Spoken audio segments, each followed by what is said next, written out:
So we live in a world that is very strange. People don't know what they are. They don't know who they are.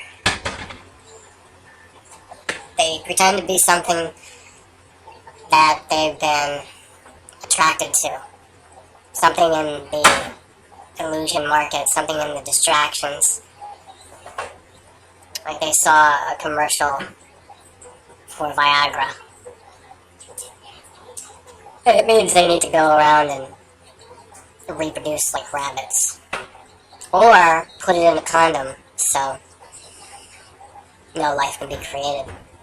Or something as simple as watching a toothpaste commercial and your teeth have to be as white as porcelain. These are all things about the body, about what you can adorn the body with, about what you can drive around in, about what you can own, little possessions, about what you can live in, the types of houses, the types of places that they're building and inviting you to, and the whole real estate market bubble. And people don't know what they are. There's all kind of information even being put out about what was humanity before our generation, before these so-called perfectly accurate history books, before millions and millions of unimaginable years ago. And just more shit about other planets. What we think we were, or what we think they are out there. There's a whole freaking market of delusion. There's a whole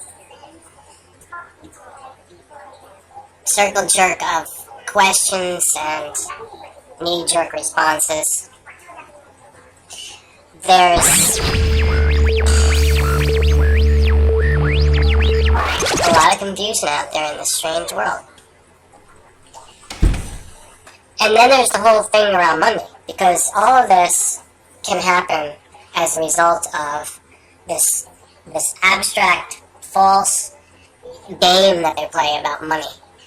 And everybody's supposed to chase around after this money goal.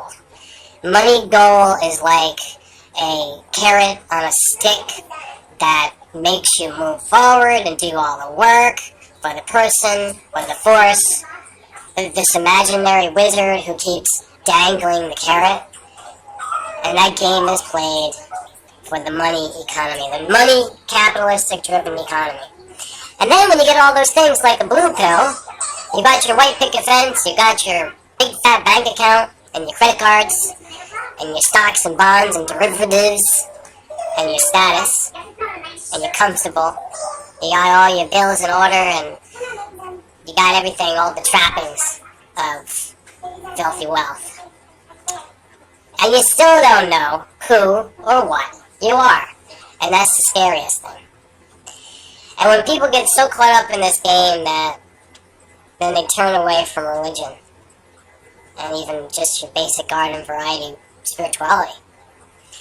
They turn away for it and they ta-ta that poo-poo, because what do we need that? It's all our existence right now, the only thing that matters, and how good it looks, and you look marvelous. And they still don't know what it's about, they still don't know who they are, they still don't know what they're doing with everybody around them. It's just this little competition consciousness, and everybody's against everybody else. And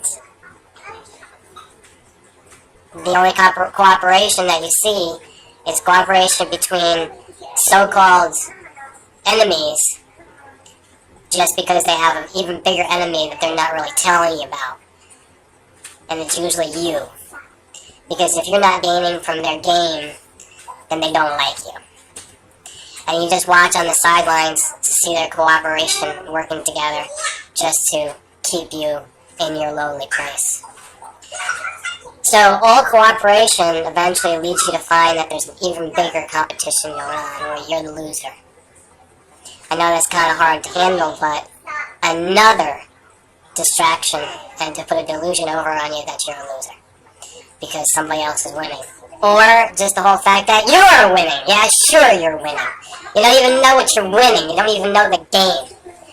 So let's get back to religion and spirituality, because we want to identify what was the original presumption for religion. And were they trying to ask a question? Was there a concern about God, G-O-D? God who's all good, good God? Was it asking questions about our relationship to that, our worship of that, our belief of that? Wasn't there some kind of theology that was developed based upon this kind of vague notion, this vague movement that occurred somewhere within humanity's civilization? The religious epiphany? Did anybody have a revelation, or was that just another... I don't know. What kind of insult can you have for everything out there that Time Magazine says God doesn't exist, and now you got a whole bunch of atheists running amok on the internet, thinking that they know so much for themselves, and have no clue what existence is about. They have no idea what time it is. The voice of truth should be heard everywhere, into every corner. It needs to shine a light into the dark places of the world. And it's a good start to try it first on the World Wide Web. All this whining that you hear is the whining in your head that you hear from every disenfranchised person out there who has all their inalienable rights revoked. There are no more rights. There's nothing God-given anymore. Just the fact that you can buy licenses and have privilege. And everybody worrying, is that the way it's going? Are we in a downward spiral against the freedom of speech? Well, as long as I keep my dick in my pants, and I don't show a big hairy asshole, or if I don't show a woman's erect nipple on the screen, I think I can pretty much say whatever the hell I want to here about myself, about my ideas, about my speech, my thoughts. I have total freedom to do that in any country. There is not any country that can stop that, including the United States or China or Russia or Timbuktu. I can do and say whatever I want, and that's just the start. Now, what's this about getting lost somewhere along the line when it comes to what we're doing here? Did you forget the memo? You not get that in the email? Did you just go along and get distracted by every little thing that you hear along the way that's not important? It's not worth a pile of beans. And you think that I'm only saying something, well, this happens to be a serious video. I'm trying to start community here, and the community just means that it's going to get together and everybody work together to help themselves. Doesn't mean that in doing so we need to make money on that. We just need to focus on what it is. And sometimes unity is the hardest thing to do. Sometimes you just think it's going to be a guy sitting here talking, and he's disconnected with everybody else, and that's not anybody else's thoughts, and that's not anybody else's consciousness or activity. But in unity, it is. We're all going to be connected. There's no way that somebody can't be connected with it. There's no way that I couldn't, because it's the only real game in town. In the casino. To use a stupid metaphor. Let me just break it down to like simple language. Nobody pulls my strings. Not even YouTube or Google. Okay? I don't have anybody. I'm not gonna name any names. I just basically say what I really feel is important. if you can hear the importance in this, if you get it, understood, comprehended, that there's some things that are just so sacred. They're holy.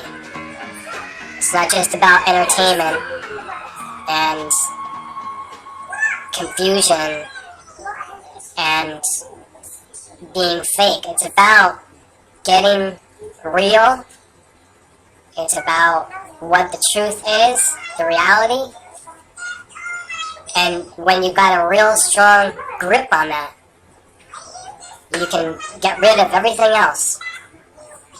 And this whole paradigm or illusion will start to strip away. It'll start to dissolve. Just right in front of you, you are going to start to experience the unraveling. And you can't be afraid of that. You have to let go. You have to let go, and you have to go towards that truth. Support that truth. Become that truth. Bring that truth together for what's supposed to happen. I'm telling you very clearly. And everything that you're doing out there, just checking out ridiculous stuff, nonsense, playing video games all day, all night. These are not good. But just because somebody created this software and you're using this gadget and you're looking at a screen playing, wasting time, completely oblivious to the fact that you are destroyed down to 10 brain cells or less, and you run after every new game that comes out with its different name and its stupid maze that you have to run through and a stupid score that you have to rack up, just like you're playing the stock market, just like a Wall Street broker. All the things lead through this rat race course, and then you get yourself stuck into these concrete jungles. Everywhere you go, it's being exported that modern way. And it all leads to nothing. It will end. And when it ends, that'll be the best thing that could ever happen for this, me, what I am. That'll be the best thing that could ever happen to what you are. Because you're supposed to be just like me. You're supposed to be getting to that end result where you awaken to the truth. Just like me.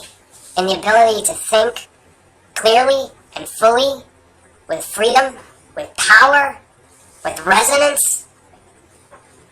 And you're in the center of holiness.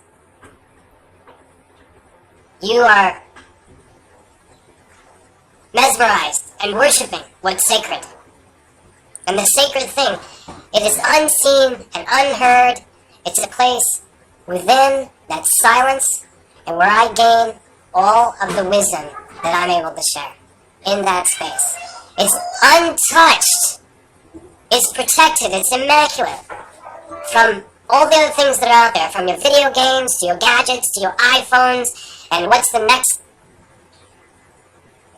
electronic toy? What's the next so much more incredible car out there? Oh, the next high-powered rifle.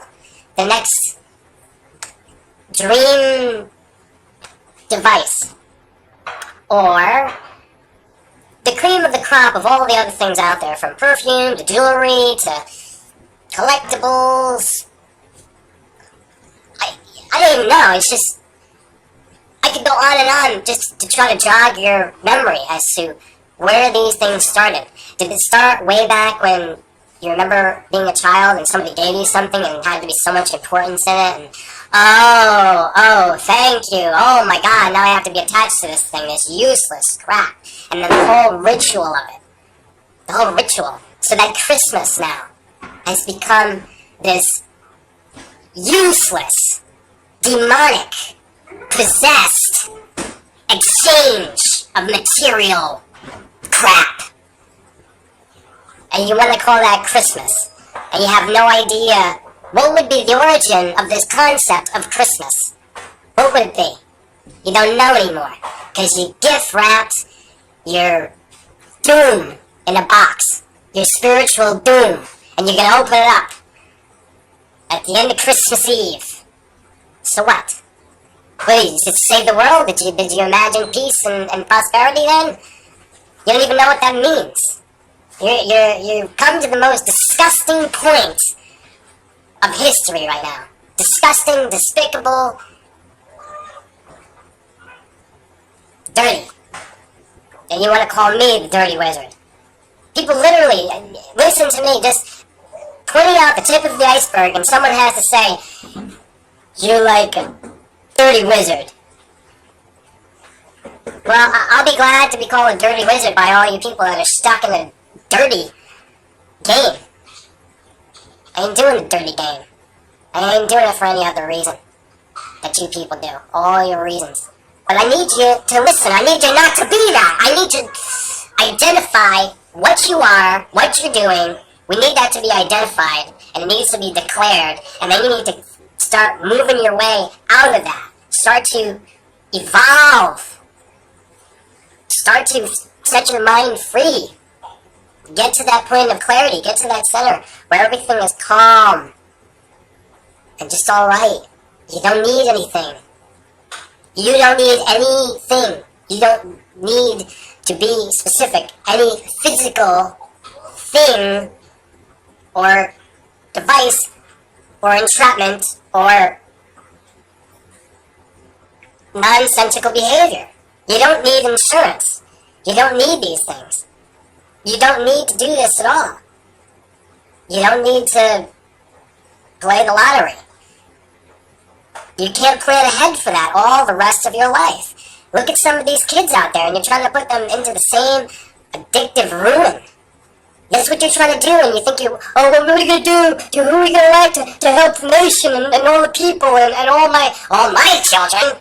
All my children, my descendants, my employees, my stockholders, my shareholders, my cronies. That's all you think about. What am I going to do now? There's nothing you need to do. There's nothing you can do for anybody except to set them free. Just like I'm doing. That's all you need to go out there and start talking like I do. If you do that, if everybody would get off their ass and stop making these stupid, asinine videos, juvenile, immature shit that they keep peddling, and just do a video like I'm doing. Just say, here's my mystery video. I'm going to talk that shit that he does. It's not even shit. That's the thing. He's gonna lay down the truth for you. No, people don't want to do that, because if you do that, it's very hard to go back and get sucked back into the game. It's hard, because it's getting out of that momentum and going into truth, to that different level, a whole other scenario of being able to speak. Can you speak truth? Yeah, I can speak truth. Yeah, that question is already answered. Now the bigger question is anybody listening going to understand? If you're saying to yourself, yes, I'm not intimidated by what he says. I think I know that he's trying to help us. I think I know that he's really serious, and this is him. And I don't have to be afraid. He's just coming out there, and he's revealing that, and he's sharing, he's being open, he's being as good as he can. And what do you have a problem with? You can't. And if you're saying, oh, it's okay, and I listen to it, and it's hard to listen because I have so many other things to do, and he makes these long videos, and he keeps going on, and he sounds angry, and he puts emotion into it, and it's like, it's hurting my brain, and he looks like a damn drug-addicted, pot-smoking hippie. He's a dirty wizard. I haven't done anything, okay? I haven't been perfect, but I've learned my lessons pretty well. And I remember everybody that I have encountered. I remember everybody that I had major dealings with. Everybody is remembered and is accounted for. All the people that have anything to do with my development, my experiences, everyone that I spite, everybody that I did wrong to, I've had to clear my conscience by asking forgiveness. And by letting it go and saying, what did I learn from that? And all these people that I've harmed, that I've been less than forthcoming with, that I've been less than honest, less than honorable. And I've had to live with this. We all do. But let's just forgive and move on. That's why I did a video 3 years ago just on this point. I said, don't hold any grudges. I said, I have to give up all my grudges. And all the people that I even harmed or was not nice to, I was confused about, I was misinformed. I didn't treat them with respect on YouTube. And I said, I cannot hold these grudges, and I have to learn to get over that. I can't be playing these nonsense games. We're all supposed to be in this together. This experience, this living, this life, this becoming. And YouTube is just an aspect of it. We're expressing what that is. So I've just gotten started here. I've just gotten started. And I like people to come in on this and talk like this. Maybe this is going to be the operating principle of the community. I'm going to do whatever I can to foster the community, even though that it's blocked every which way because of what YouTube does. It's just inherently built into the system that everybody goes off in their own way and has their own little self-importance. Yes, that's true. And it's ego-driven. And now it's profit-driven. And now it's always been unfair, gaming the YouTube system, cheating and everything else they do on here. But check this out. Now you've got all these people that have been on here for years, and they're going in every different direction, which we have freedom to do. But what is the priority? What are we all going to get together on? Are we all going to get together by talking about quarks? Are we all going to get together talking about what's the latest eyeshadow cream? What are we going to do? What's everybody going to play on your online games? Who's the best and the high score? Yeah, thumbs up, bro. You know, what is the priority? I think I pretty much outlined it. I think I've identified it. I think I pointed it out vehemently. And if you're going to be apathetic or you're going to write a ridiculous comment, and if you're going to just be lethargic and not react to this and